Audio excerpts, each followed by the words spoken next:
अस्सलाम वालेकुम। वालेकुम सलाम। मेरा नाम जलीउल्लाह है जी। मेरा सवाल था अल्लाह मियाँ कैसे बने थे?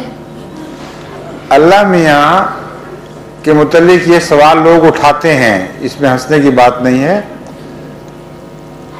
सवाल ये है कि अगर हर चीज को किसी ने बनाया है तो फिर हमेशा हमेश के लिए सवाल खड़ा रहेगा, इसका जवाब ही कोई नहीं कि हर चीज को किसी ने बनाया है, जिसने बनाया उसको किसी ने बनाया, उसको फिर किसने बनाया, यही सवाल है ना।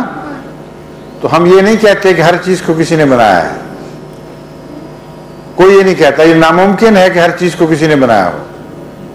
कोई एक चीज ऐसी जरूर है जो हमेशा से है, वरना कोई चीज बनी हुई हो ही नहीं सकती थी। जब चीजें मौजूद हैं तो सवाल ये पैदा होता है कि क्या कोई चीज हमेशा से हो ही नहीं सकती, जरूर किसी ने बनाया है? इसका जवाब यह है कि नहीं। अगर हर चीज को जरूर किसी ने बनाया है तो जिसने बनाया है उसको फिर किसने बनाया है, इसलिए यह जवाब गलत है। समझ गए हो? सही जवाब यह है कि कोई ना कोई चीज लाजिमन हमेशा से है, इसके बगैर अकल किसी बात को तस्लीम ही नहीं कर सकती। वो क्या चीज है जो हमेशा से है? खुदा है या हम हैं या ये मादा है?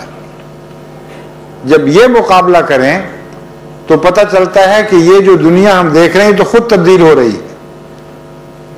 इसमें ऐसे निशान हैं कि किसी ने इसको बनाया है, इसलिए ये हमेशा से नहीं है। अगर ये हमेशा से नहीं है तो कोई और होगा जो हमेशा से होगा, वो खुदा है। समझे हो बात को? इस तरह बात पेश किया करो दूसरों से, वरना तुम फंस जाओगे, फिर जवाब नहीं दे सकोगे।